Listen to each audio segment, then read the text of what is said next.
con estas capacitaciones de muy alto nivel.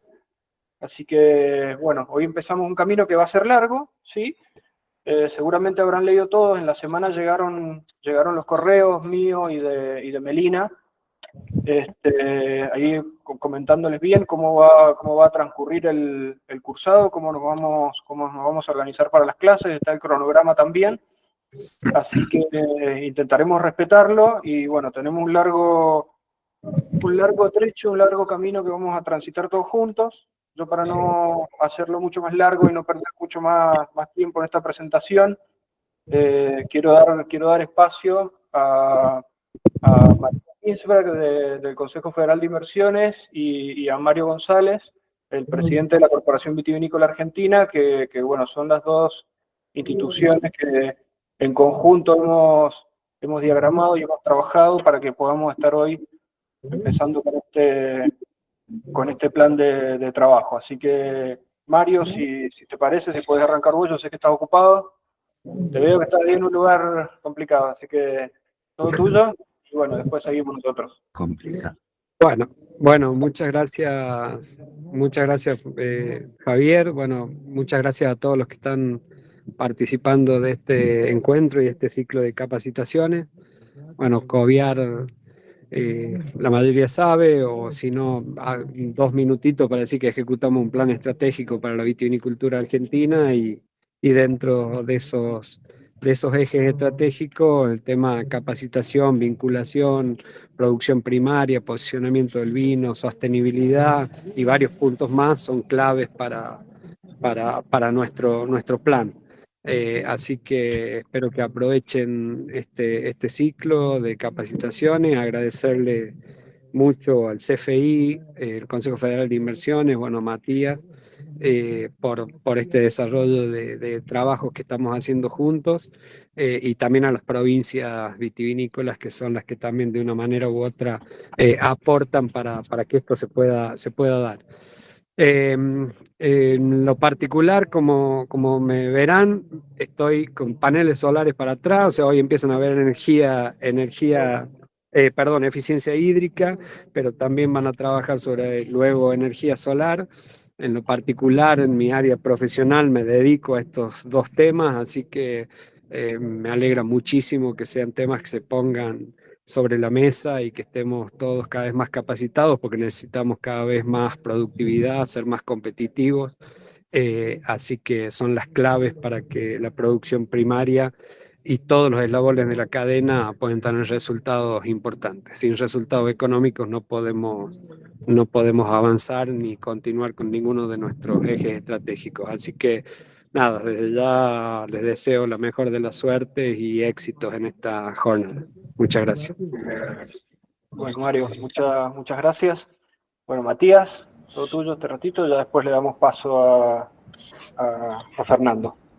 Bueno, gracias Javier, buenos días a todos y a todas, gracias Mario, gracias Carlos, gracias equipo Coviar, saludarlos, saludar a los referentes provinciales, veo a varios conectados, así que una alegría estar dando inicio a esta segunda etapa de este ciclo de capacitación de técnicos en diversos temas sumamente estratégicos para el sector. Saludar también al equipo CFI, Eugenia, Melina, Diamela, que trabajaron día y noche para estar hoy acá, contarles también a todos ustedes que este programa es parte de un plan de trabajo que tenemos con el sector vitivinícola desde el CFI. Para el CFI, el sector vitivinícola es uno de los sectores estratégicos a continuar trabajando, porque, como decía Mario antes, venimos con un vínculo muy simbiótico entre el Consejo y la Coviar, de cara a generar una vitivinicultura ayornada del siglo XXI, una vitivinicultura más productiva, una vitivinicultura más competitiva, una vitivinicultura que fomente el desarrollo sostenible. Así que para nosotros, como decíamos antes, es una alegría estar acá hoy con más de 80 técnicos de 16 provincias presentes aquí. Creo que lo decía Javi antes, vienen meses de trabajo muy arduos, muy duros para todos ustedes, pero el final del camino es muy provechoso, así que involúcrense, pregunten, incomoden, generen conocimiento en sus territorios, que al final del día es la condición necesaria para que este sector y todos los sectores productivos de las provincias argentinas se desarrollen, generen valor agregado, generen empleo de calidad Para nosotros, de vuelta, es fundamental esto, así que la alegría es total. No quiero sacarles más tiempo y los dejamos con el arranque en la parte hídrica que después se hará extensivo al resto de los ejes. Así que de vuelta agradecer a la COVIAR por nada, el compromiso con el trabajo y el compromiso constante que tienen con el desarrollo del sector, y agradecerles a todos ustedes, referentes y técnicos de las provincias, que son los que hacen que la vitivinicultura siga creciéndose y haciendo cada vez más federal. Les mando un abrazo grande. Bueno, muchas gracias Matías. Y bueno, para no quitarle más tiempo a la presentación y a la jornada de hoy, que va a ser más corta que las demás. Digo que es excepcional lo corto que va a ser la jornada de hoy, pero bueno, le doy paso al ingeniero agrónomo magíster en riego y drenaje, Fernando Ledesma. Fernando, todo tuyo el auditorio, le dejamos el espacio al que sabe y los demás nos retiramos a aprender. Bueno, muchas gracias. Bienvenidos a todos. Bueno, vamos a, como decían los chicos, primero que nada, bueno, agradecer a la COVIAR, al CFI, la invitación para compartir este momento con ustedes. Feliz Día de la Pachamama a todos. Nosotros tenemos una impronta importante en cuanto a la relación con la naturaleza de acá del norte, así que bueno, no podemos dejar de nombrar. La idea, como decían los chicos hace rato, estamos un poco acotados con el tiempo, así que vamos a tratar lo que teníamos previsto para hoy, que ya lo vamos a ver, lo vamos a tratar de dividir y darle una continuidad, y ya veremos cómo nos acomodamos un poquito después con el tiempo. Son un poco extenso el contenido, lo vamos a tratar de acotar y hacerlo práctico para que lleguemos, digamos, a llevarlo a una capacitación ya más netamente práctica, ¿no? Así, bueno. Nuevamente, bueno, agradecerle a la gente y, bueno, damos inicio. Me queda ahí aclararles un poco. Estábamos teniendo un problema para subir el material, así que vamos a ir haciendo la presentación y a medida que vayamos resolviendo el tema del material, ustedes lo van a ir disponiendo en el Classroom, porque la idea es ir haciendo un mix entre ver un poco el material de base, lo que sería la teoría de base, y de apulsos, ¿sí? E ir a la resolución de un problema para no tener todos los contenidos juntos. Así que a medida que vayamos transcurriendo van a ir disponiendo esa guía de solución práctica y un Excel que les va a permitir resolver estas cuestiones a medida que vayamos transcurriendo. La dinámica va a ser esa. Vamos a dar unos minutos de clase teórica, de conceptos teóricos. Vamos a ir al Word, que ustedes van a tener, que es la guía del ejercicio, que va a ir resolviendo paso a paso lo que vamos a ver en la parte teórica, con el apoyo de un Excel, que es para hacer los cálculos. Esas van a ser las herramientas que vamos a tener. La guía de la teórica, que nos da los conceptos, el Word, donde está la guía de resolución del ejercicio, y el Excel para el apoyo de los cálculos, ¿sí? Esa va a ser la dinámica con la cual vamos a trabajar. Bueno. Ahí les inicio la presentación.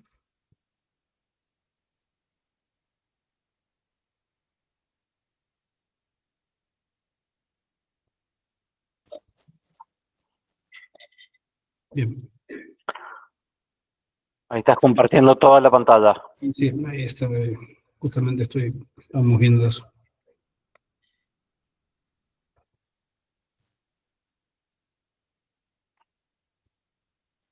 Bien. Ahí están viendo la presentación, ¿verdad? Perfecto. Bien. Sí. Ok. Cualquier inconveniente que tengan, que no se escuche, que no lo vean o que quieran hacer la idea no es que hagamos una clase magistral de nada, así que la idea es que compartamos, veo el nombre de muchos colegas, ¿sí? Así que, bueno, de colegas referidos, digamos, con mucha intervención en la parte de riego. Así que la idea es que tratemos de compartir experiencias, así que en cualquier momento que ustedes vean la oportunidad de hacer algún comentario, lo hagamos y lo vayamos desarrollando, ¿sí? Bueno.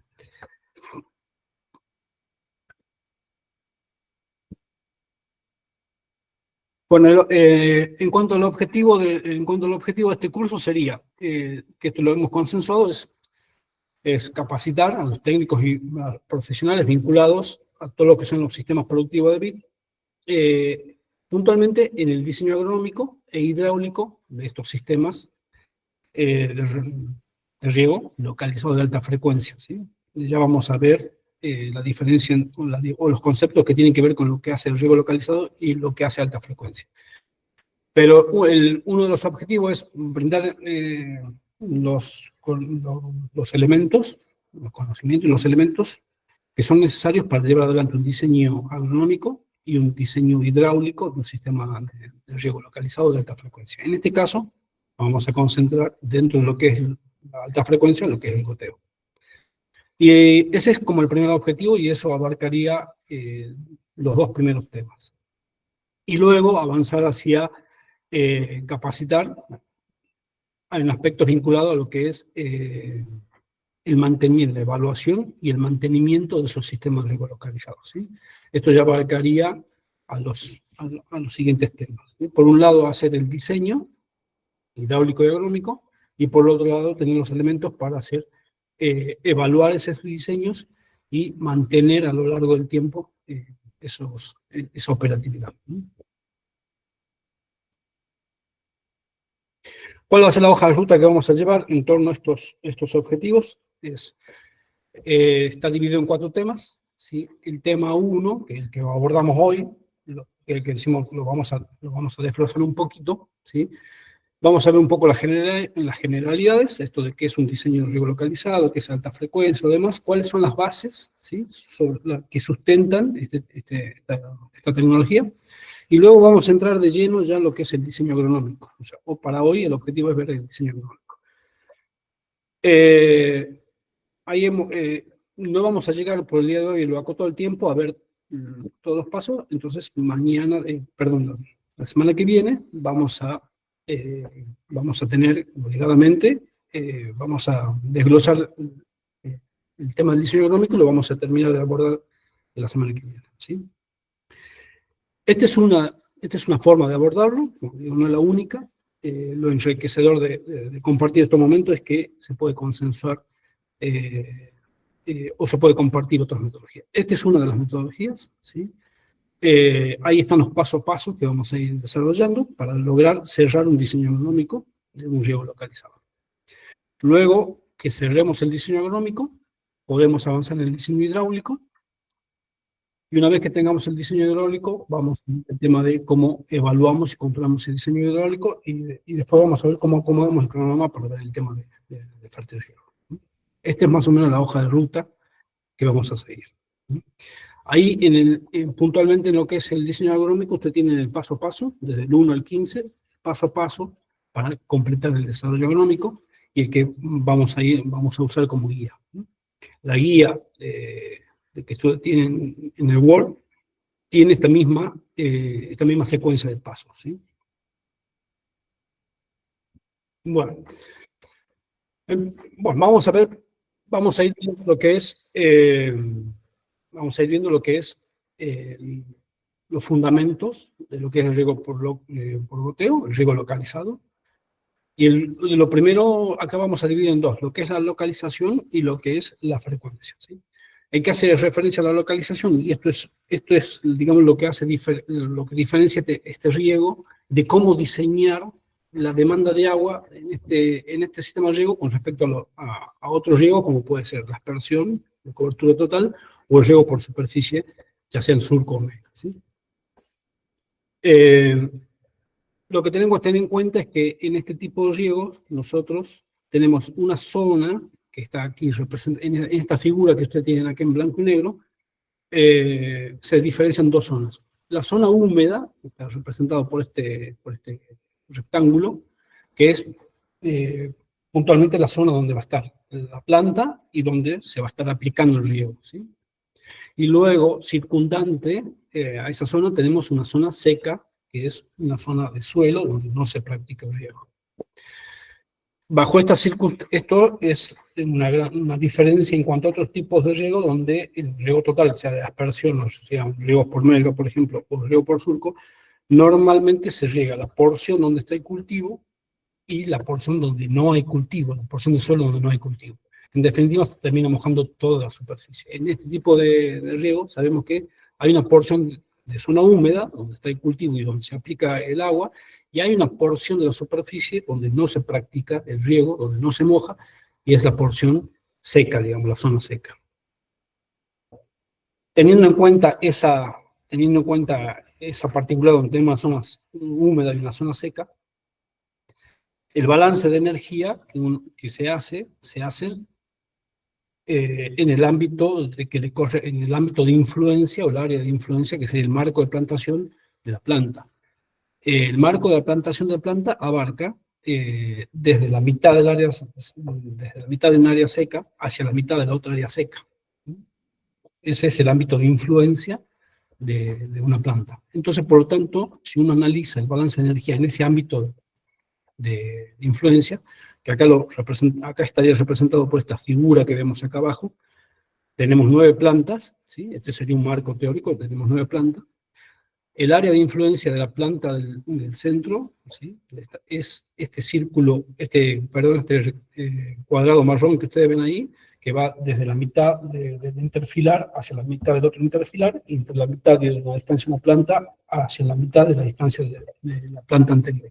Ese es el ámbito de influencia de un individuo.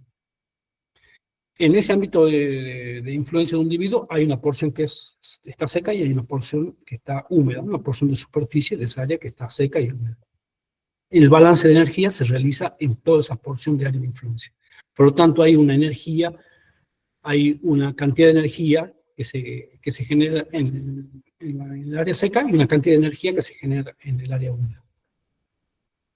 Cuando uno tiene en cuenta esa energía en términos de radiación neta, que es la radiación que después termina influyendo en lo que es hacia al proceso evapotranspiratorio, ¿sí? Tenemos que esta área húmeda, esta zona húmeda, recibe una cantidad de energía desde el área seca por el proceso de advección. Entonces, lo que se puede decir es que como balance neto, uno tiene mayor evaporación en las zonas secas, ¿sí? Menor evaporación en la zona húmeda, pero a su vez tenemos mayor transpiración en la parte húmeda, porque hay una mayor condición para la transpiración en la parte húmeda, pero menor evaporación. Y eso genera un balance, ¿sí? Entonces, se sabe, ya está, se ha caracterizado ese balance de energía, y se sabe que en el balance general, en riegos localizados, se generan menores evaporaciones, ¿sí? Menores pérdidas de agua por evaporación, pero a su vez se generan mayores condiciones de energía para una mayor transpiración. Y eso, sabemos que la evapotranspiración del cultivo, lo que el cultivo necesita o gasta en términos de agua para sus funciones, lo caracterizamos a través del proceso de evapotranspiración. Un proceso combinado entre la transpiración y la evaporación. Y eso me genera un balance, ¿sí? Que se llama la evapotranspiración, es un balance entre menor evaporación que sucede en esa área de influencia, pero a su vez mayor transpiración en esa área de influencia. Ese es un poco, digamos, el fundamento de lo que es la localización. ¿Cuál es el efecto de localizar el agua en este ámbito? Sé que, por un lado, me ahorra agua en términos de que se producen menores evaporaciones, pero a su vez también sabemos que genera condiciones locales que me producen una mayor transpiración. Conocer ese balance a mí me permite definir la evapotranspiración, el proceso de evapotranspiración. ¿Se puede hacer una consulta? Sí, sí. Buen día. Buen día. Esto sucede justamente porque se encuentra bien hidratada la planta, el aumento de la evaporación. No.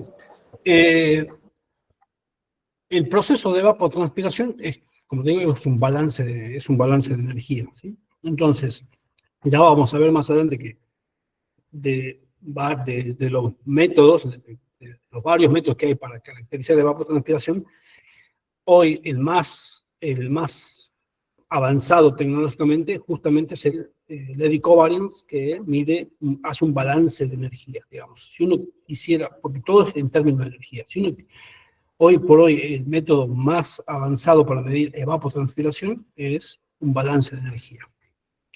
Hacer balance de energía es sumamente costoso o complicado. Entonces, existen otros métodos que aproximan el consumo de agua de las plantas. El consumo de agua tenemos como la evapotranspiración. Esa evapotranspiración tiene sus dos componentes. Hay una parte de agua que se transpira por la planta y hay una parte que se evapora del agua en el suelo. Cuando nosotros hacemos cobertura, volviendo a la gráfica anterior, cuando vos analizás en el ámbito de incumbencia de cada individuo, de cada planta. Ese ámbito de incumbencia, como te digo, hay parte que vos vas a humedecer y parte que no. Si vos tuvieses un riego completo, si vos mojarías toda la superficie, las condiciones que vos vas a tener para que el cultivo transpire son exactamente las mismas. Así hagas en el ámbito de influencia de ese individuo. Así hagas riego de superficie completa o así hagas riego localizado. El fundamento del riego localizado es que no vas a mojar toda esa superficie, vas a mojar una porción, después vamos a ver más adelante, de la cual vos no vas a tener influencia, vos podés mojar una cantidad de esa superficie, de esa área de influencia total del cultivo, y la podés disminuir hasta no tener efectos negativos en la planta. Entonces, vos podés disminuir esa área, pero las condiciones que vos vas a tener, tanto si harías riego completo como solamente una fracción de esa área, es exactamente la misma. Para el área de influencia de la planta es exactamente la misma. O sea, las condiciones para las cuales la planta transpira es la misma, ¿sí? Gracias. Lo que sí vas a tener en un ámbito de una condición de mayor humedad, de mayor disponibilidad de humedad, que te va, por ejemplo, básicamente lo que hace la humedad de ese ambiente, que te va a generar, esto es lo que te pasa en un invernadero, que cuando entras a un invernadero hay mucho más humedad, esa humedad te genera condiciones que te favorecen una mayor transpiración. Pero si vos tendrías vos pondrías las mismas condiciones de riego completo, una condición de humedad en el ambiente de la planta, hay un potencial de evapotranspiración, de transpiración de esa planta, por lo tanto la condición sería la misma, ¿sí? Gracias. Bien. Esto que decíamos, que va un poco a lo que vos preguntabas, tiene que ver con si yo hago riego completo, mojo la total de la superficie, evidentemente voy a tener una cantidad de superficie, una cantidad de energía que va a evaporar el agua en la zona, en la porción del suelo donde no hay cultivo, cuando esté el suelo desnudo. Ahí donde el suelo está desnudo, las pérdidas de agua van a ser prácticamente por evaporación, y en la porción del área donde haya cultivo va a haber prácticamente la pérdida de agua va a ser por transpiración. Entonces, una de las preguntas, una de las cuestiones que siempre se preguntó es decir, ¿hasta dónde puedo disminuir, ¿sí?, esa área mojada, ¿sí?, sin que me genere, sin que se repercute en la producción del cultivo, ¿sí? Y bueno, estos son algunos autores, lo que están señalados ahí, de que han ensayado justamente esa disminución de lo que se moja, de lo que llama como porcentaje de área sombreada respecto a una cobertura total, ¿sí? Aquí en el eje de las abscisas, perdón, en el eje de las ordenadas, en el eje de las Y, hay una relación entre justamente esa evapotranspiración, ¿sí?, una evapotranspiración potencial, digamos, y una evapotranspiración del cultivo. Eso lo vamos a ver más adelante, la diferencia entre las dos, pero esta es una relación entre una evaporación que sucedería como riego completo, si consideraríamos mojar el 100% de la superficie, y una evapotranspiración de referencia, ¿sí? Una evapotranspiración del cultivo en sí. Y lo que se ve claramente es que hay una zona donde, por más que aumentemos, ¿sí? Por más que se aumente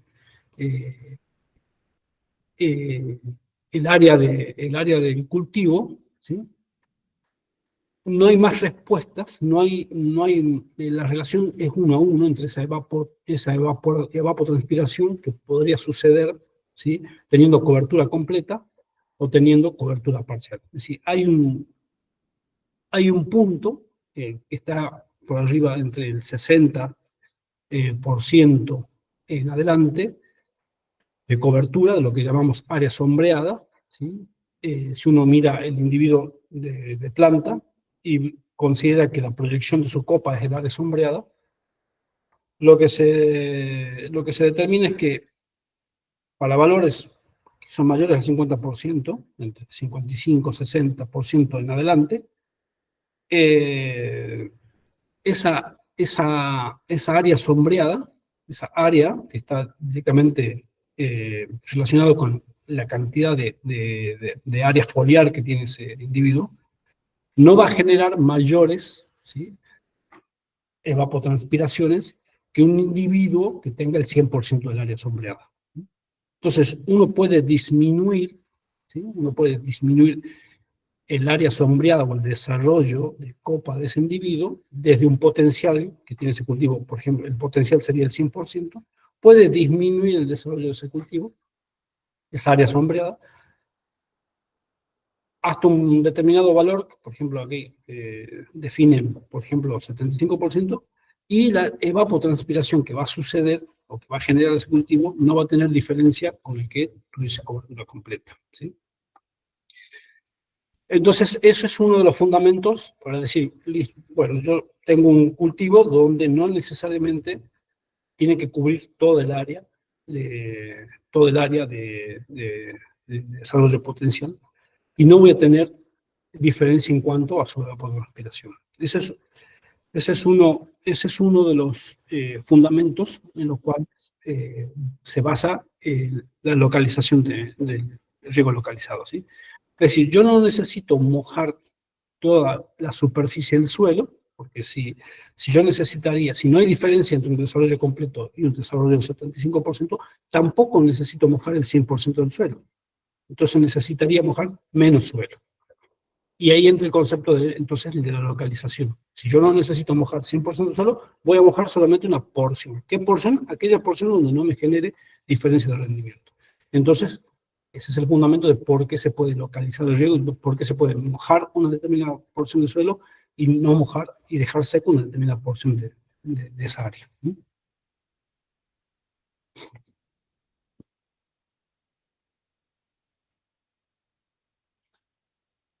Bien, esto, lo que estamos comentando, es un experimento que se hizo. Fernando, perdón que te interrumpa, sí. Ahí hay una consulta, alguien levantó la mano, Marcelo. Sí, escucho. Buenos días. Sí. Me imagino que en estos casos estamos suponiendo que el suelo se riega a capacidad de campo. O sea que estamos presuponiendo que el riego estaba en capacidad de campo en toda esta elucubración. Sí, o sea, tanto en ese volumen de suelo reducido, bueno, ya vamos a ver el concepto. Originalmente el concepto de riego localizado nació con la idea de mantener un suelo próximo a capacidad de campo, con el objeto de disminuir esos potenciales de retención del agua en el suelo. Originalmente, sí, el concepto era mantener el suelo cercano a capacidad, en capacidad de campo o cercano a capacidad de campo. Esa era En esa porción de suelo reducido, sí, te escucho, perdón. Perdón, ¿no? Y la otra era, me queda una duda, porque si estamos hablando que mojando más o mojando menos, para una cobertura, estamos hablando, yo entendí que estábamos refiriéndonos a una cobertura del arriba del 60%, no había Sí, diferencia, pero si eso es solamente en lo estrictamente vegetativo o también en lo productivo, porque ahí hay una diferencia fundamental. O sea, si yo digo, mira, a ver, la evapotranspiración da lo mismo si mantengo una determinada superficie mojada, ujú. ¿eso se correlaciona con la productividad? Sí, Estamos en todos los casos, sí, en todos los casos después a medida que vayamos avanzando, a ver, yo les voy referenciando las bibliografías. Hay unas bibliografías, he tratado de seleccionar aquellas que responden a estos puntos que estamos viendo. Por ejemplo, ahora estamos viendo el tema de localización y esto que se llama el porcentaje de suelo mojado, que lo vamos a ver más adelante, y te dejo la bibliografía donde vos puedas, por ejemplo, ver esto, que hay, porque si yo si lo subí ahora, es como que iba a ser mucho material para ir viéndolo. Ahí en esa bibliografía vos vas a poder leer, después puntualmente, te la señalo cuál es, la relación entre peso final de poda, el número de vallas, el diámetro de vallas, para distintos tratamientos que tienen que ver con distintos porcentajes de suelos mojados. Puntuales, en estudios puntuales en vivo, ¿no? Ahora, en la generalidad de los casos, la respuesta es sí. La mayor o sea, la evapotranspiración, si vos no tenés diferencias de evapotranspiración en el cultivo, significa que el cultivo está cumpliendo sus funciones fisiológicas sin problema. Si cumple sus funciones fisiológicas, va a expresar su potencial. No debería tener problema de expresar su potencial. Ya sea que el órgano de consumo sea vegetativo o reproductivo, ¿sí? No tiene nada que ver con estrategias de riego, que eso después tiene un impacto, sobre todo en el cultivo de vid, tiene un cierto impacto, ¿sí? Estrategia de riego, si quiero calidad, si quiero cantidad de lo demás. Eso es estrategia de riego. En la generalidad de los casos, esta cuestión de no mojar todo el suelo, inclusive de poder no mojar todo el suelo, que te lleva a un ahorro inclusive de agua, en general no te genera disminución en la evapotranspiración y el rendimiento es directamente proporcional a esa condición de si mantengo una evapotranspiración potencial, mi rendimiento va a ser potencial, ¿sí? Eso lo vas a ver en la publicación de la FAO 56, el manual FAO 56 y el manual FAO 66, en lo que se llama la relación de rendimiento. Eso después lo podemos, a ver, no me quiero dispersar mucho, pero... Disculpen, sí, te escucho.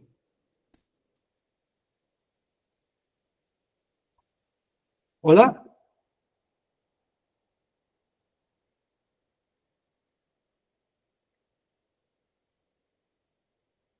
¿Hola? Creo que se congeló quien hacía la consulta, así que sigamos, Fernando. Sí, sí, bien, bien. No me voy a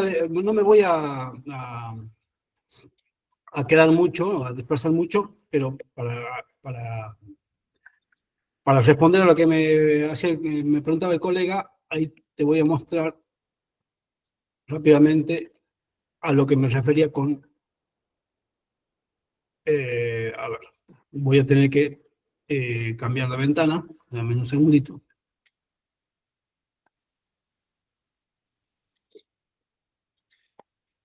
Perdón, no Bueno, interrumpir el orden que ibas llevando, seguía así nomás, y si ya está. no, está bien, pero quiero responderte esto.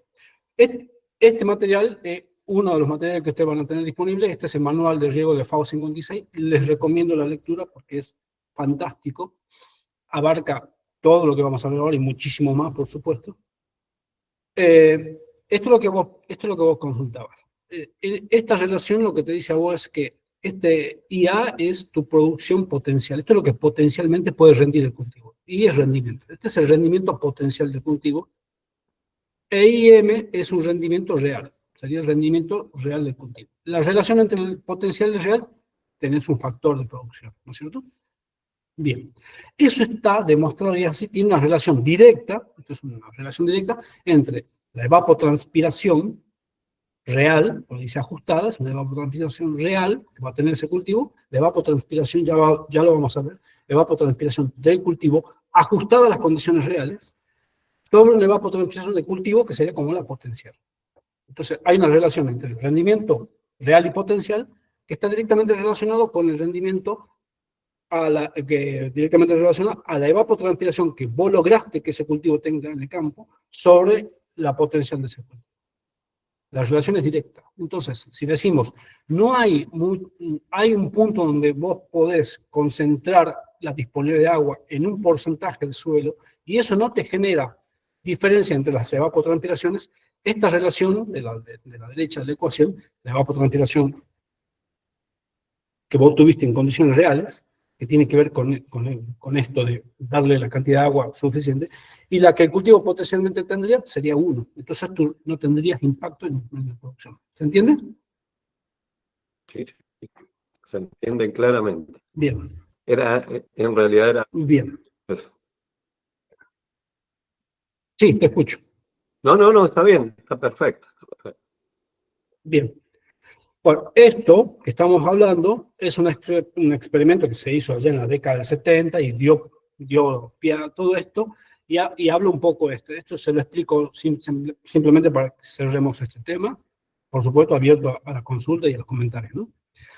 Lo que se hizo es, ante esta pregunta, es decir, a ver, ¿qué pasa si yo tomo un individuo, se dividió las raíces de esos individuos, se las concentró en 4 compartimentos, y se fueron aplicando los tratamientos, ¿no? En uno de los tratamientos se regaban las 4 macetas, siempre con la misma dosis, ¿sí? La frecuencia. En otros se regaron solamente 3 de las 4 macetas, en otros se regaron 2 de las 4 macetas, y en otros se regó una sola de las 4 macetas, ¿sí? Todos se llevaron a capas de campo, todos se regaron con la misma dosis, y todos se controló la evaporación del agua, tapándola con el plástico negro. Y se fue midiendo la evapotranspiración de ese cultivo, ¿sí? Y eso lo que arrojó son estos resultados que acá usted tiene que dice resultados, ¿sí?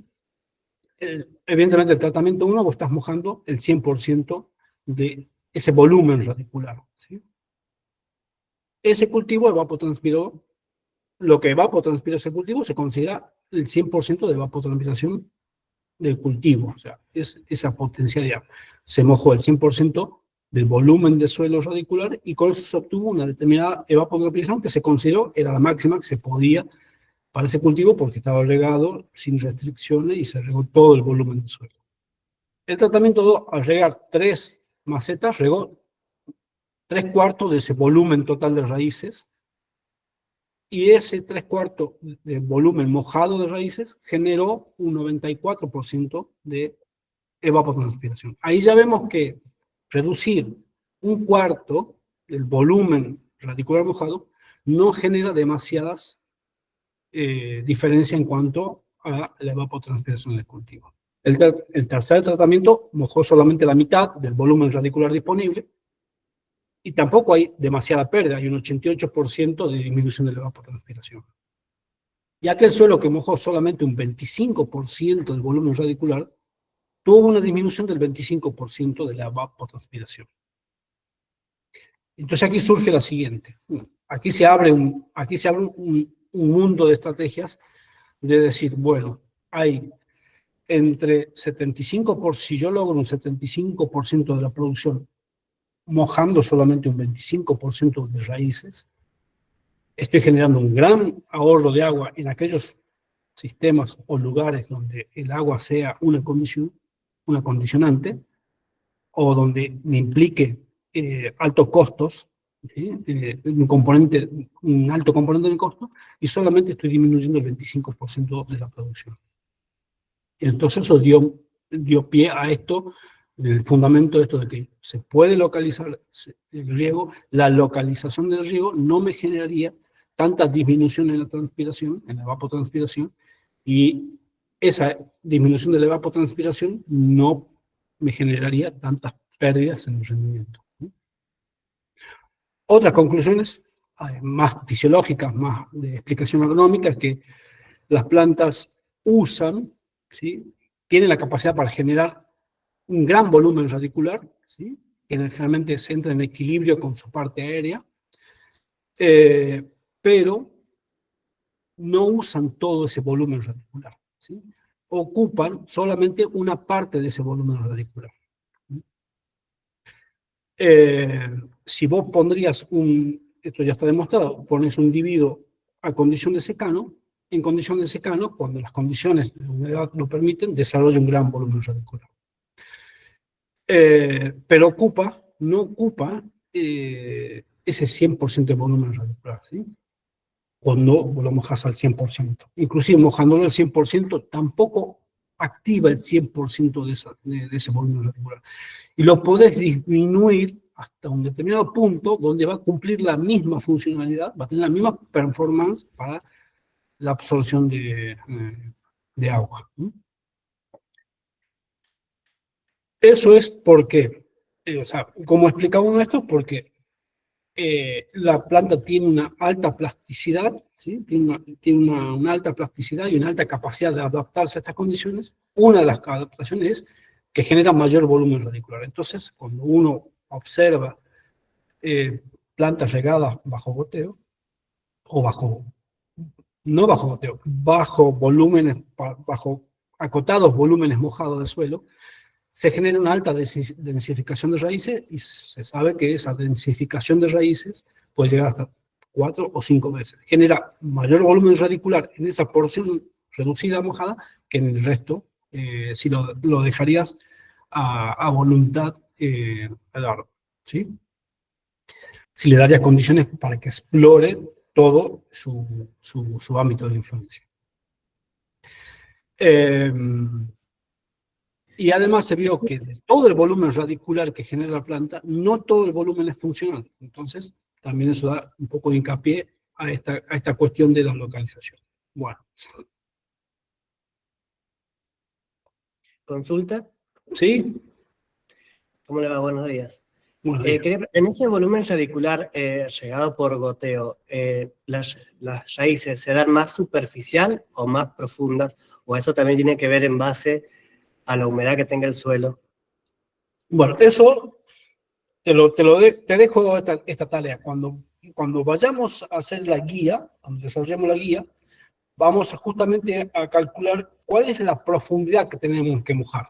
Entonces, cuando lleguemos a ese punto, yo te voy a pedir un favor, que vos lo retomes y lo redondeemos ahí. Para adelantarte. No depende, o sea, nosotros nos vamos a fijar una profundidad que necesitamos mojar. Ya lo vamos a ver por qué. Y en esa profundidad que necesitamos mojar, vamos a definir qué volumen de raíces terminamos mojando, ¿sí? Entonces, no nos acotamos puntualmente a lo que vos hayas preguntado, sino al hecho de decir, bueno, yo necesito mojar, si mi perfil lo permite, la profundidad de mojado va a estar en función del perfil efectivo que vos tengas en el suelo. Ahora, si tenés un perfil de 2 metros, evidentemente no vas a poder mojar 2 metros. Si tenés un perfil efectivo donde vos puedas, donde el cultivo podría desarrollarse potencialmente, bueno, diríamos, a ver, para mí, 1 metro, 1,20 metros. Bueno, ¿podríamos mojar 1 metro, 1,20 metros? Se podría mojar. ¿Podemos mojar 60 centímetros? Podríamos mojar 60 centímetros. ¿Dónde queda definido qué profundidad definitiva vamos a mojar? Ahora lo vamos a ver, que es lograr un objetivo de llegar mínimamente a un porcentaje de suelo mojado.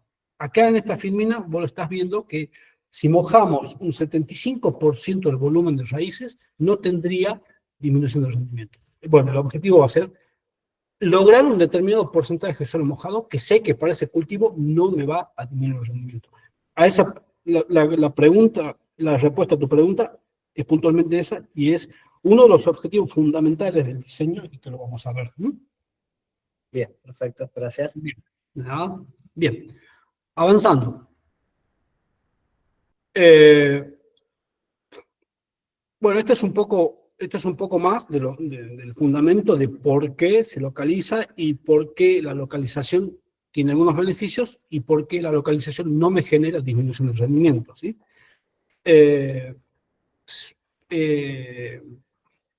No vamos a entrar muy en detalle de esto, pero esto es para que ustedes sepan que hay fundamentos, ¿sí? Están los ensayos realizados, hay mediciones, y en general todo confluye, las experiencias tienen siempre tienen la misma tendencia, y la tendencia es a estas conclusiones. Que la planta tiene la plasticidad suficiente para adaptarse, inclusive rápidamente, a un cambio en la dinámica radicular. Cambia su dinámica de crecimiento radicular, de generar raíces, densifica la cantidad de raíces en el ámbito donde le es favorable, es decir, donde el ámbito es favorable, donde nosotros logramos ese bulbo único. Entonces lo que hace la planta es rápidamente acomodarse a esa nueva condición, genera un mayor volumen radicular, una mayor densidad, concentra raíces, genera una mayor densidad de raíces en ese volumen de suelo mojado, y al generar esas condiciones también genera una mayor actividad de ese volumen radicular. Recordemos que hemos dicho, cuando la planta puede generar, si le damos condiciones al suelo para que la planta desarrolle su volumen radicular potencial, mucha de ese volumen radicular potencial se permanece activo. La planta tiene selectividad para hacerla funcionar. Cuando uno concentra las raíces, esa selectividad baja y mantiene mayor densidad radicular activa que en el otro caso, ¿sí? Bien. La gran pregunta es, ¿qué pasa cuando yo convierto sistemas que vengo regando por melga a sistemas por goteo? La planta tiene esa capacidad de adaptarse casi de una temporada a la otra. Se observan prácticamente bajos decaimientos de la productividad, y rápidamente la planta tiene la capacidad de adecuarse a ese volumen radicular, ¿sí?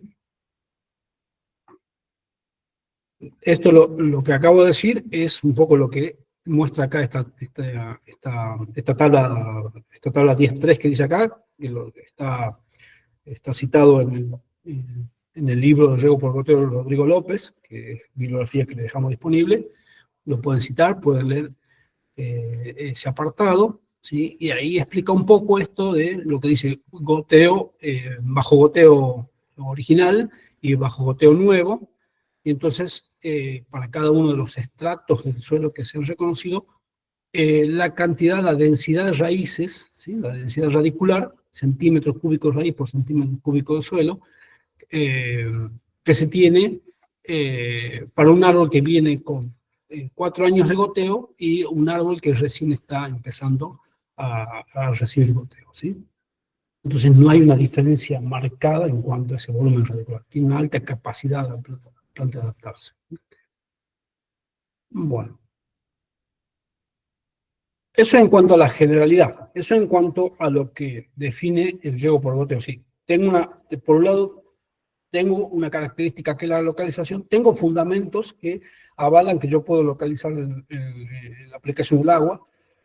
¿Cuál es el fundamento? Es decir, yo puedo mojar una porción del suelo menor a la que regaría por riego o cobertura sin que me genere una disminución del rendimiento. Bien, traducido, esa porción, esa menor porción del suelo, es un porcentaje de suelo que yo voy a mojar. O sea, porcentaje de suelo mojado. Un porcentaje del total del área es lo que voy a mojar. Si bien es cierto la funcionalidad viene por las raíces, es muy difícil definir volumen de raíces mojadas, por lo tanto uno infiere que en un determinado volumen de suelo hay un determinado volumen de raíces. Cuando se practica la localización, ese volumen de raíces se incrementa. Tenemos una mayor densidad de volumen radicular, que dijimos que puede llegar hasta 3, 4 o 5 veces, de acuerdo a la característica del suelo. Esa es la potencialidad. Entonces, y también dijimos que hay una cierta funcionalidad de esas raíces. Esa alta densidad de raíces también tienen una mayor o menor funcionalidad. En el caso del riego por goteo, como dijimos, se activa y hay mayor densidad de raíces funcionales que no. Pero no se puede medir densidad de raíces. Entonces uno infiere, iguala o equipara, considerando estas dos características, que en un determinado volumen de suelo que yo logro mojar, es equivalente al volumen de raíces que voy a ir a ver. Entonces, el volumen de suelo mojado, que es lo que en definitiva me interesa, uno lo infiere a través del porcentaje de suelo mojado, porque también es muy difícil medir volumen de suelo mojado, o no es muy práctico medir volumen de suelo mojado. Entonces lo que es práctico es considerar el porcentaje de suelo mojado. Esa sería una de las primeras consideraciones o el extracto práctico que deberíamos sacar de lo que acabamos de ver, ¿sí? Bien, y eso fundamenta el tema del localizado. Ahora, el tema de la frecuencia, de por qué le llamamos, a ese riego le llamamos localizado y además de alta frecuencia, es justamente porque si reducimos el volumen de suelo mojado, vamos a reducir, ¿qué cosa? Si se le ocurre, si yo reduzco el volumen de suelo que voy a mojar, también voy a reducir, ¿qué? La cantidad de agua. La cantidad de agua que le dejo disponible al cultivo. Entonces, claro, entonces al reducir voy a tener que volver a reponer en un periodo más corto. Entonces, eso me obliga a tener una mayor frecuencia. ¿Sí?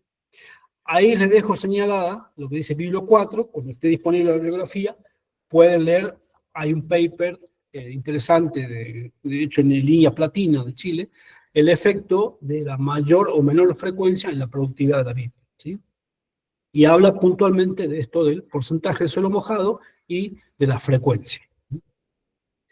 Bien, entonces, visto todo esto, cuando hablamos de riego localizado, hablamos de localizar la aplicación del agua, sea con el método que sea. No estamos hablando acá puntualmente de goteo, lo puedo localizar por otro método, pero sí o sí me va a llevar a una mayor frecuencia porque estoy mojando un menor volumen de suelo, ¿sí? Entonces, ahí nace el concepto de riego localizado de alta frecuencia. Las dos bibliografías, las dos referencias bibliográficas fuertes, digamos, iniciales, del mayor peso técnico e ingenieril que existe, es la de Rodrigo López y la de Pizarro, ¿sí? Ahí está, se las dejamos disponibles también en la plataforma, ¿sí? Rodrigo López apunta a que el riego localizado es una técnica de riego. No habla de tecnología, no habla de si es goteo, si es microaspersión, no. Es una técnica de riego, en donde el agua se aplica en el suelo en una porción reducida o restringida de ese volumen radicular. Rodrigo López, Pizarro, atiende un poco más a que la localización consiste en mojar parte de ese volumen de suelo, ¿sí?, pretendiendo que las raíces obtengan agua de ese suelo y los nutrientes de ese suelo. Va hacia una parte más fisiológica y no tanto técnica. Rodrigo López habla más de una cuestión técnica y Pizarro habla de una cuestión más fisiológica, ¿sí?, que la planta obtenga ese volumen radicular, obtenga nutrientes de un volumen radicular de acuerdo a las características fisiológicas y no considera en este punto tanto la técnica, ¿sí? Bien. ¿Qué tiene que ver esto? Es el tema localizado. ¿Por qué no hablan de metodologías? Porque, por ejemplo, el riego en pozas o el riego en tazas que se hacen en jardinería o en ciertos árboles, en algunas comunidades o en algunas técnicas ancestrales, también es un riego localizado. Si yo hago una taza, una poza, y logro allí poner agua, estoy localizando el agua. ¿Sí? Entonces, independientemente de que sea goteo o no, cuando se habla de riego localizado de alta frecuencia, se habla o de una técnica, ¿sí? De una técnica o un sistema donde yo voy a colocar el agua en una porción reducida del volumen del suelo, no si es que va a ser por goteo, no si es que va a ser por microaspersión, ¿se entiende eso, no? O sea, al hablar de riego localizado de alta frecuencia, podemos hablar de goteo, podemos hablar de riego en taza, podemos hablar de microaspersión, ¿sí? Podemos hablar inclusive hasta algún tipo de aspersión, de aspersión localizada, ¿sí? Esos son riegos localizados de alta frecuencia. Muy bien. Y ya hablando de las generalidades, vamos a decir que, ¿cuáles son las ventajas del riego localizado? Bueno, se habla mucho del tema del ahorro del agua.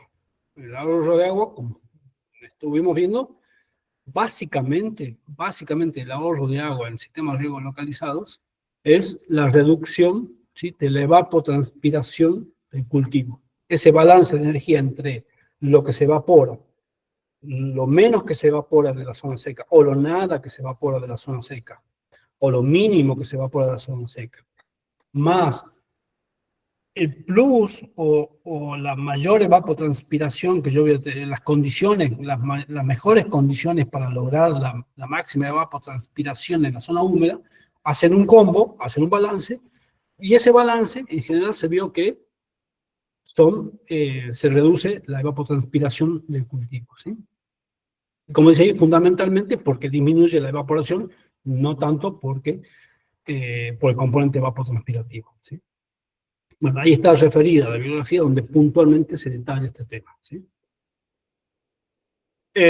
Otro punto es la menor pérdida que se tiene por percolación profunda, y acá vamos a hacer hincapié en vamos a puntualizar la consulta que recién me decía y la tarea que acabo de encargar, es que se controla las pérdidas por percolación profunda porque uno define hasta dónde se debería mojar o hasta dónde uno quiere mojar. Entonces, si uno tiene control de ese aspecto, se disminuyen las pérdidas por percolación profunda, en comparación con otros sistemas de riego donde no se tiene tanto control del agua que uno aplica por debajo de las condiciones del desarrollo radicular. Las menores pérdidas por infiltración en acueductos, esto es decir, como las llevamos conducidas por tuberías, normalmente no deberíamos tener pérdidas en las tuberías, ¿sí? Cuando uno conduce agua por canales o por regueras y contra regueras, ya hay un porcentaje de pérdida. Tampoco es excesivo la pérdida que se produce en canales, pero hay un porcentaje que hay de pérdida en canales, ¿sí? Y el otro ahorro de agua que se hace es a través de la posibilidad de la medición y el control. Cuando se habla de medición y control es justamente el monitoreo del volumen de agua o el bulbo húmedo que genero, por ejemplo a través de tensiómetros o de medidores de humedad del suelo, a distintas profundidades, puedo controlar hasta dónde me llegó el frente de humedad y tomar una decisión de continuar o cortar el riego, ¿sí? Eso también lo puedo hacer en otros sistemas de riego, por tanto no es digamos, no es donde más se genere el ahorro de agua, o no es el punto donde se diferencia de los otros sistemas, ¿sí? Pero es un punto donde ya al ser un riego tecnificado, normalmente estos sistemas van incorporados al diseño y al replanteo del sistema. Muchas veces en otros sistemas de riego, los superficiales, no se incorpora esa tecnología porque es casi como que no es intrínseca al sistema. Aquí, llevar adelante mediciones y control de los sistemas de monitoreo es casi intrínseco al sistema, entonces de per se ya nos permite un control del agua. La otra ventaja es la alta frecuencia de aplicación. ¿Cuál es la ventaja de la alta frecuencia? Aquí viene un poco la pregunta, una de las primeras preguntas que me decía. La ventaja de la alta frecuencia es que mantenemos al suelo con un bajo potencial mátrico. Ese bajo potencial mátrico, es decir, si yo mantengo la matriz del suelo, mantengo el suelo con alto contenido de humedad, cercano a capacidad de campo, o en capacidad de campo, cercano a capacidad de campo, ese suelo tiene bajo contenido, bajo potencial mátrico. Ese bajo potencial mátrico significa que la matriz del suelo retiene esa cantidad de agua con menos energía, y por lo tanto a la planta le va a costar menos energía competir con el suelo, con el agua. El agua, las raíces y el suelo no son buenos amantes, digamos, no, están en continua competencia. La raíz está continuamente compitiéndole al suelo por el agua que hay en el suelo. Si tenemos bajos contenidos de humedades, la matriz del suelo va a retener esos bajos contenidos con mayores energía y le va a implicar a las raíces mayor gasto energético para poder sacarle esa agua disponible del suelo. Cuando establecemos esquemas de alta frecuencia, los contenidos hídricos con los cuales tenemos el suelo son altos, cercanos a capas de campo, entonces los potenciales mátricos son bajos y la planta requiere menos energía para tomar el agua del suelo.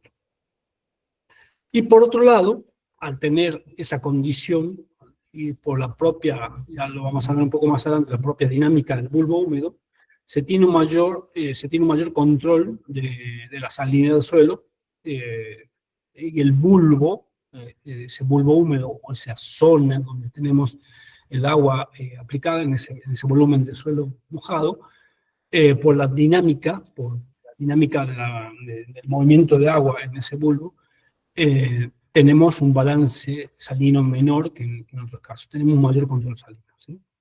Entonces, eso hace que también el agua esté más disponible, con menos energía retenida en el suelo, y por lo tanto la planta, las raíces los pueden absorber más fácilmente. Esas son las ventajas de la alta frecuencia. Luego, otras ventajas ya operativas, como la posibilidad de hacer quimigación, indirectamente nos permite un ahorro de fertilizante, un ahorro de la mano de obra en la aplicación de fertilizante, un ahorro de energía en términos de maquinaria que se necesita para la aplicación de fertilizantes, menor requerimiento de logística, ¿sí? Todo esto hace a una menor huella de carbono, por ejemplo, y la posibilidad de la aplicación de estos fertilizantes vía solubles hacen que la respuesta a posibles síntomas de deficiencia sea más rápida. Se puede revertir más rápidamente estos síntomas. Luego tenemos el aprovechamiento de suelos marginales, eso lo vamos a ver también, lo vamos a ver en uno de los ejemplos que vamos a ir desarrollando, que tiene ventajas respecto a suelos que sean muy permeables, ¿sí? O suelos que sean poco permeables. En estos dos casos vamos a hacer un ejercicio, suelos que sean arenosos, franco-arenosos, y suelos donde se hace de limosos o franco-limosos, que traen un inconveniente, eso lo vamos a ver, que este método de riego tiene una ventaja operativa frente a estas condiciones, y además también lo podemos hacer en suelos de alta pendiente, podemos hacer lotes regulares, chicos y lo demás. La otra ventaja es que no moja el follaje, con su menor incidencia de enfermedades, sobre todo fúngicas, o el lavado de productos foliares que se hayan aplicado. Y en general también eso conduce a mayor calidad de productos que tienen que ver con otros. También nos da la posibilidad de hacer un empleo de aguas de menor calidad química. Al tener mayor control podemos jugar a hacer uso de aguas que tengan algún contenido salino. Y por último, en caso de cultivos intensivos, puede aplicarse a prácticas de mulching, ya sea plásticos, orgánicos. Esos son en cuanto a las ventajas. En cuanto a las desventajas, no son muchas, pero hay una que es muy puntual. Una es, si es muy sensible a las obturaciones, eso ya lo vamos a ver. Hay unos temas que veíamos ahí que decíamos medición y control, que tiene que ver con esto, de cómo vamos a cuantificar esta sensibilidad a las obturaciones. El sistema es muy sensible, por lo tanto requiere un sistema de filtrado. Es casi inconcebible pensar en un sistema de riego por goteo sin un sistema de filtrado. El sistema de filtrado conlleva también su dimensionamiento, entonces ese dimensionamiento es una de las, digamos, necesita una cuestión técnica, ¿sí? Esa es una de las ventajas. Un alto costo de inversión. Hoy por hoy hablan de que el costo ha disminuido un 25% por la disminución de los costos de los plásticos a nivel internacional, pero andaban, hasta hace un tiempo andaba en el orden de los 2.800, 3.200, 3.500 dólares por hectárea. Eso va de acuerdo a la superficie, por el costo se diluye por superficie y lo demás, pero ese es un costo medio general. Hoy por hoy estamos al tanto de una disminución entre el 20 y 25% de los costos debido a la disminución de costos de los proveedores y en lo que tiene que ver sobre todo lo que es tubería. La gran ventaja, como decía también, es que requiere un diseño especializado. O sea, si uno quiere, el riego por goteo es un traje hecho a medida por un sastre y no hay escapatoria para eso. Un sistema de riego bien diseñado y bien ejecutado, ¿no? Requiere un diseño agronómico y requiere un diseño hidráulico para ese diseño agronómico. No son cosas independientes, el diseño hidráulico va a depender directamente del diseño agronómico. Son dos disciplinas distintas, pero el diseño hidráulico parte de la base, ¿sí?, de la sectorización que se hizo con el diseño agronómico y de los requerimientos hídricos que se definen en el diseño agronómico. Y eso se necesita tener un conocimiento puntual, ¿sí? Y lo otro es que requiere energía. Esas son las grandes desventajas del sistema. Bueno, hoy ustedes en este ciclo de capacitación están viendo el tema de energía y uno de los aspectos de cómo bajar el impacto del requerimiento de energía en estos sistemas, ¿no? Y bueno, la otra, en esto no vamos a entrar en detalle, simplemente para saber cuáles son las partes del sistema y cómo dividimos las partes del sistema de un sistema de riego por goteo. Bueno, la primera es la fuente, ¿sí? ¿Por qué nos interesa la fuente? Sobre todo por saber lo que es la calidad del agua, porque eso lo vamos a ver cuando hagamos el requerimiento de las demandas. Vamos a ver cómo interviene la calidad del agua en definir la demanda de las necesidades del riego. Nos interesa también saber si va a venir un pozo profundo, un pozo somero o un reservorio para poder definir el diseño hidráulico, para definir la potencia de la bomba que vamos a necesitar y lo demás, ¿sí? Entonces, no, es información que se necesita. La cantidad, la calidad y la cuestión de si viene de un pozo o viene de un reservorio o para poder definir el requerimiento hidráulico, sobre todo lo que es potencia de la bomba. Luego de la fuente, el agua que es captada de una fuente pasa a través de lo que llamamos el cabezal de riego, y en el cabezal de riego tenemos puntualmente, idealmente, un caudalímetro. Después tenemos el sistema de filtrado, esto que les comentaba que hay que hacer un diseño del sistema de filtrado, y todo el sistema de control que tiene que ver con los manómetros, las llaves y algún elemento más, válvulas de aire, válvulas de retención. Eso conforma el cabezal y que es lo que generalmente uno ve en una casilla, ¿sí? Eventualmente vemos una bomba, si es que el sistema está captando algún reservorio, una bomba centrífuga también, y el sistema de inyección de fertilizante. Todo eso generalmente que lo vemos en una casilla, lo que denominamos cabezal de riego. Entonces, el cabezal prácticamente es el sistema de impulsión, si es un sistema de bomba centrífuga o peristáltica, un sistema de impulsión, un sistema de fertilriego, el sistema de filtrado y los manómetros, válvulas de aire y lo demás que tengamos. Eso es lo que constituye el cabezal de riego. Luego del cabezal viene el sistema de tuberías, el sistema de tuberías que va a conducir el agua hacia los lotes. Ahí la podemos discriminar en primaria, secundaria, terciaria y laterales. Esa es arbitraria, ¿sí? Lo que sí o sí vamos a tener que diferenciar es el lateral, que es la línea de riego, que va a llevar, que porta los emisores, sea un botón chinche o sea un emisor integrado. Ese es el lateral, y los laterales terminan alimentándose desde una terciaria. Esos son los dos que sí o sí tenemos que diferenciar.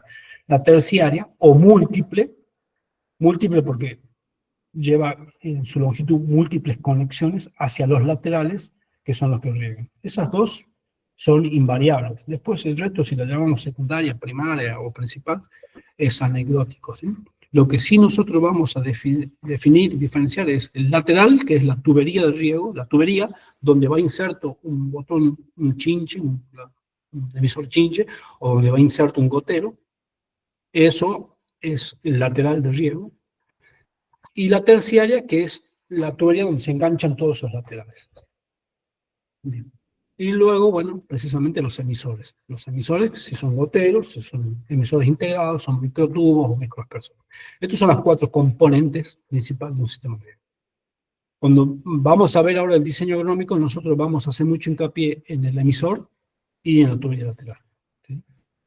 En lo que es básicamente el diseño, se diseña en base a un tipo de emisor, se diseña qué lateral vamos a necesitar, ¿sí? Y qué tuberías terciarias vamos a necesitar. Básicamente, el grosso está ahí. Lo grueso del diseño está en esto. De ahí en adelante es un poco más sencillo y casi parecido. Bien. Bueno, nos queda muy poco tiempo, así que voy a explicar un poco esta hoja de ruta y vamos a ver si llegamos a hacer el ejercicio. Si no, lo vamos a tener que postergar, pero vamos a ver cómo nos organizamos, a ver si llegamos. Esta es la hoja de ruta del diseño agronómico. Estos son los 15 pasos que les dije que necesitamos para el diseño agronómico y que están ahí en la presentación que está compartida, ¿sí? Básicamente son cuatro pasos. Definir las necesidades del riego, definir el número de emisores por planta que vamos a tener, cómo va a ser la estructura de ese diseño agronómico y cómo voy a sectorizar el campo en función de ese diseño agronómico. Estos son los 4 grandes elementos. Cada uno tiene su secuencia de pasos, ¿sí? Y en la guía vamos a ir resolviendo cada una de estas secuencias, ¿sí? Esta es la hoja de ruta para el diseño agronómico. Una filmina muy parecida vamos a tener para el diseño hidráulico, cada uno con sus pasos para que para que tengamos la guía, ¿sí? Entonces, lo esencial, el punto de partida del diseño agronómico es definir las necesidades de riego en función de esto, del porcentaje de suelo mojado, de la localización, de la frecuencia y de lo demás. Entonces, vamos a ver si podemos cerrar, tal vez nos tomemos unos 10 minutitos más, si es posible, y cerramos esta primera parte que es definir las necesidades de riego, ¿sí? Bueno, entonces, yo lo que les propongo es, le pregunto a los chicos, si es que ustedes en la plataforma tienen ahí una guía que dice 4 ejercicios, ¿sí? Un documento, un Word que dice 4 puntos guía de ejercicio, ¿sí? Entonces vamos a ir, yo ahora voy a compartir esa guía y la vamos a ir viendo, comparando con esta hoja de ruta y vamos a ir desarrollando por lo menos a que lleguemos a definir las necesidades brutas de riego, como para que hoy cerremos ya un cálculo, como decía, bueno, hoy por lo menos definimos este punto, ¿sí? Entonces usted en la plataforma tiene la guía del doc, la .doc, del Word, donde ahí estaría un esquema de proyecto, un riego localizado, y ahí va está punteado este punto A, punto 1, A.2, A.3, A.4, de ir definiendo estas cosas. Yo ahora las comparto. Yo voy a compartir la pantalla de ese Word, ¿sí? Y vamos a ir desarrollándolo. Aquel que no tenga la guía, que vaya levantando la mano o avisando, ¿no?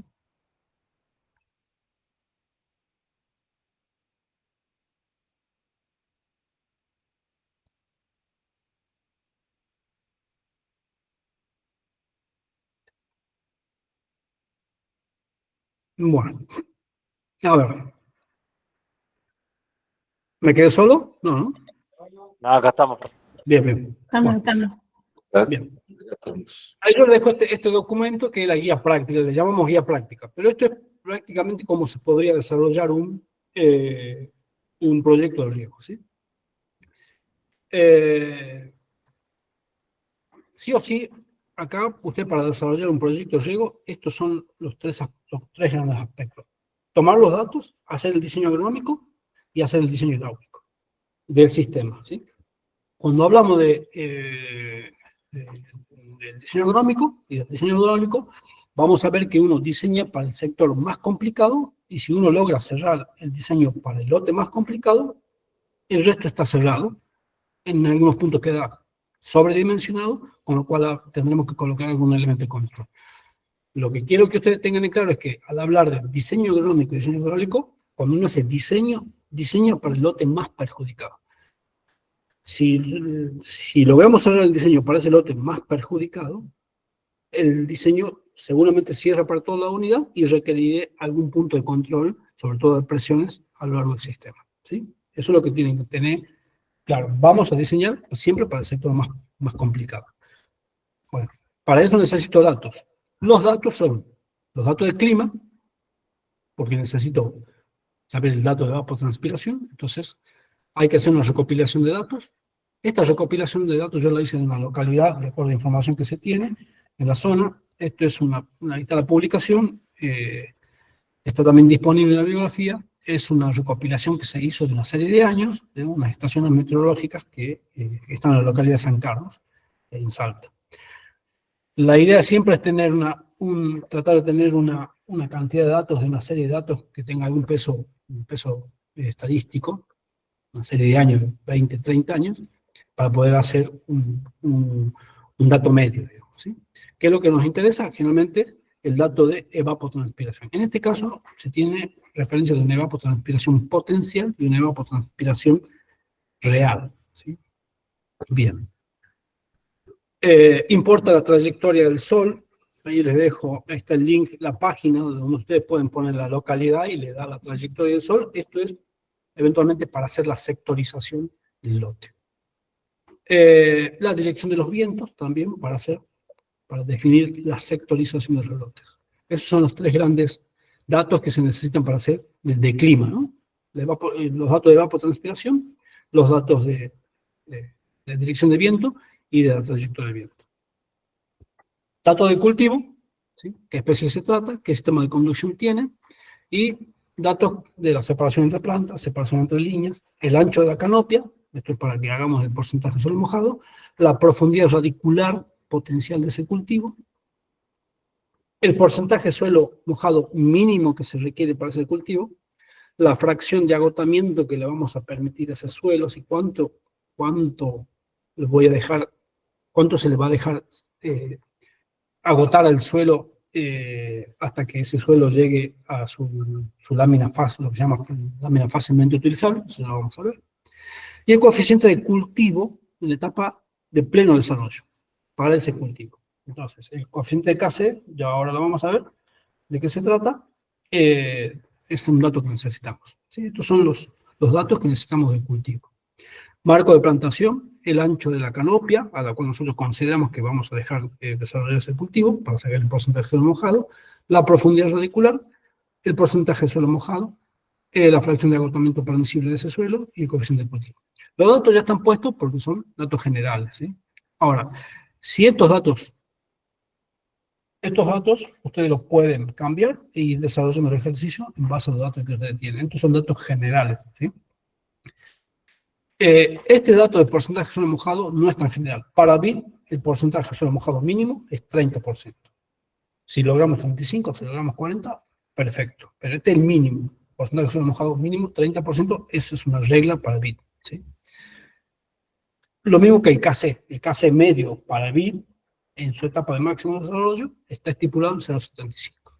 Si hay alguna información local, o se tiene información de peso local, cuando te digan, no, mira, acá es 0,80, 0,85, 1, perfecto, se cambia, pero en general hay un consenso de que BID, el KC medio, en pleno desarrollo, es 0, incluso algunos hablan de 0,70.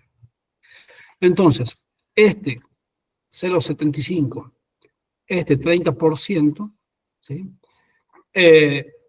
Son datos fijos. El resto puede cambiar de acuerdo a la característica de la zona, ¿sí?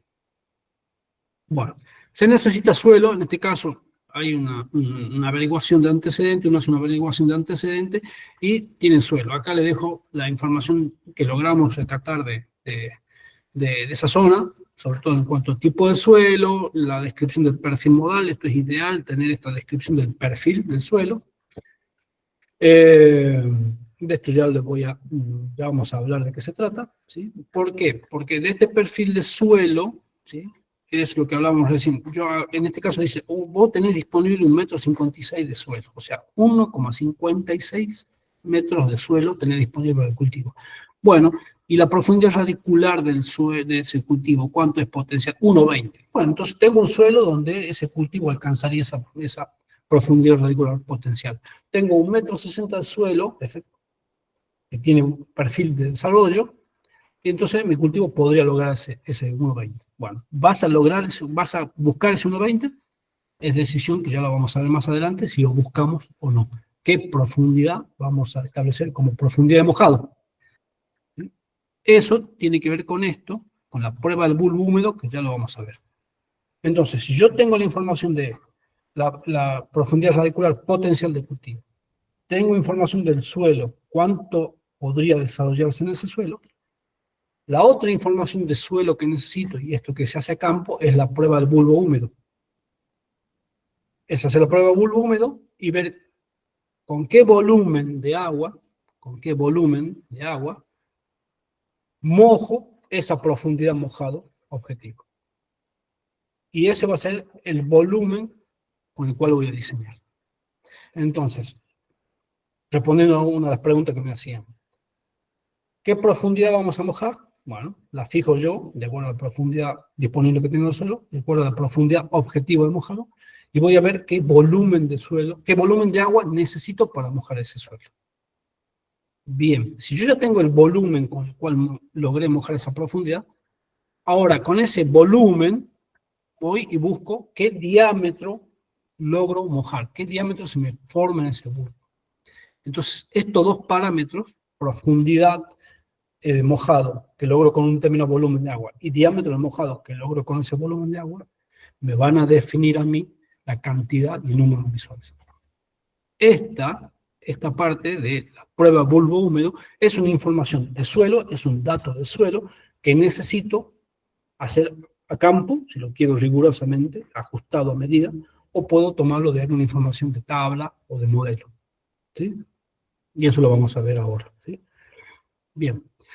Luego la fuente de agua, los datos de la fuente de agua, como decíamos, qué tipo de fuente es, qué rendimiento tiene, qué cantidad de agua tiene, qué calidad de agua tiene, y los valores de conductividad, porque esto me va a definir lo que es la necesidad bruta del riego. 5 minutitos más y ya los libero, ¿sí? Y otra información que se necesita es qué tiempo de bombeo va a estar disponible en el sistema, si puedo bombear 8 horas, si puedo bombear 6 horas, ajustado a la cantidad de operarios que tengo, a la tarja del operario, a las horas pico, lo demás. Esto hay que definir cuántas horas yo voy a poder bombear por día. ¿Cuál va a ser la superficie total del campo? No del lote, sino del campo, ¿sí?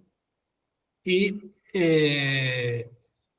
la información del catálogo de la cinta que voy a usar, del emisor que voy a usar, del proveedor, que me lo da el proveedor realmente. Esto es tentativo, esto es un modelo tentativo, no es definitivo, luego que terminemos el diseño lo cotejamos o no. Pero esto sí hay que saberlo, que es cuántas horas voy a poder bombear y qué superficie de campo.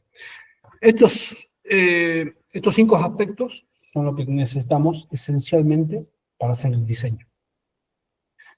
Y luego, esta parte que es la que no se hace normalmente, la que los diseñadores escapan, es hacer la planimetría de la finca. Es ir a hacer una planimetría, ya sea con estación total, con GPS geodésico o con nivel y mira, con lo que sea, es ir y hacer un levantamiento topográfico de la finca, hacer un trazado preliminar, si existe, de lo que son los callejones, los caminos y lo demás. En este caso no teníamos información puntual, ¿sí?, sino tenemos información de un caso de estudio que hicimos anteriormente, y ahí están los anexos de los mapas de la poligonal que se hizo y de los datos de altimetría que se hizo para llegar a hacer lo que es el diseño hidráulico. El diseño hidráulico va anclado a esta información. Todo lo anterior es para el diseño agronómico. El diseño hidráulico está anclado a esta información, a saber la altimetría del lote. Porque para hacer el diseño hidráulico necesito saber las diferencias de alturas que hay entre un punto y el otro para ver si me contribuye o no, si me demanda más gasto energético o menos gasto energético. Si uno quiere hacer un diseño ajustado, un diseño hidráulico, la base es la planimetría. Y acá déjenme hacer un hincapié en con que la planimetría sacada de Google Earth no sirve para estos casos. ¿Sí? No sirve. Puntualmente, no sirve hacer una planimetría basada en curvas de nivel obtenidas del Google Earth, ya sea con mejor CAD, ya sea con el mejor GIS, pero la información de base que tiene Google Earth no nos sirve para hacer planimetría para el diseño hidráulico de sistemas de riego. Bien. Hasta ahí son todos los datos, son los 6 ítems de datos que se necesitan para hacer un buen diseño agronómico hidráulico de un sistema. Yo lo que les dejo abierto a ustedes, yo lo que hice un diseño en base a esta información, pero lo dejo abierto a ustedes si quieren ir colectando datos propios ajustados a su zona, y después cuando hagamos correr los cálculos, ustedes van haciendo correr los cálculos paralelamente. O sea, yo voy a ir desarrollando cálculos en base a estos datos para un suelo arenoso y un suelo limoso. Si ustedes tienen datos propios, pueden ir corriendo a la par mía esos datos con datos propios y lo podemos ir cotejando, ¿sí? Lo que vamos a hacer acá es con todos estos datos, que son datos reales del lugar, ¿sí? Hacer correr el diseño. Si ustedes quieren, pueden ir colectando datos propios y hacen correr la guía con sus datos, ¿sí? Bueno. Yo lo dejo a consideración de Fabián y de los organizadores, porque ya son las 2:07, no quiero abusar del tiempo de ustedes, que estaba programado hasta las 1, así que lo dejo a consideración de los organizadores, si lo contamos acá y proseguimos el próximo viernes. Gracias, Fernando. Ha estado buenísimo. Yo creo que sería prudente cortar acá. Bien. Sobre todo, hay una parte, empezamos tarde porque una parte de los participantes estaban en otra capacitación que había empezado a las 9. Bien. Entonces, ellos ya llevan un caminito un poquito más largo que los que estamos desde las 11:30. Así Bien. que yo lo dejaría acá, dejando el compromiso que el próximo viernes 8, y los otros 2 que quedan, ya empezar a las 9 de la mañana puntual. Y bueno, ahí eso vos manejás la mañana a ver en qué momento se hace un break o no y en qué momento se corta la mañana. Ya, sí, empecemos a las 9 los próximos viernes, el resto de la mañana es la gestión tuya, ¿sí? Perfecto. Bueno, primero que nada agradecerte a vos, Fernando. Yo sé que el camino hasta acá ha sido arduo, no es fácil trabajar con nosotros, y menos cuando estás organizando cosas. Y esa sonrisa lo dice todo. Y bueno, y por otro lado también agradecer a todos los que se pudieron conectar hoy, y bueno, pedir de nuevo disculpas por la prolijidad del cambio de horario. Vamos a respetar los horarios todas las clases posteriores, así que bueno, muchas gracias a todos. Ha estado muy bueno lo que hemos visto hasta ahora. Ya tocará ponerse más profundamente a trabajar en los próximos encuentros, así que si nadie más tiene algo para decir, a ver. Recuerdo que las próximas jornadas de 9, bueno, y lo están poniendo en el chat, de 9 a 13, ese es el rango horario en el que se da la capacitación. Para aquellos que han ingresado con el enlace y no han entrado por Classroom, recuerden revisar el correo, revisar en la pestaña del Chrome, el Classroom, y entrar por ahí. Y si no lo encuentran en el correo, revisen el spam. Ha sido enviado o nos consultan a los organizadores. Y Fernando, si material que haya que subir, una futura evaluación, nos los pasás y nosotros los cargamos, no hay ningún inconveniente. Sí, ok. Bueno, Que tengan buen viernes y buen fin de buen fin de semana a todos. Cualquier consulta a disposición. Bueno, yo solamente cierro diciendo que para el viernes que es pasado vamos a entrar de lleno ya con los cálculos, con este punto que hemos quedado ahí en el diseño agronómico. Ya empezamos con los cálculos, que no son nada complicaditos, va a ser bastante fluido. Así que en la plataforma yo les paso a ustedes información de la guía y del Excel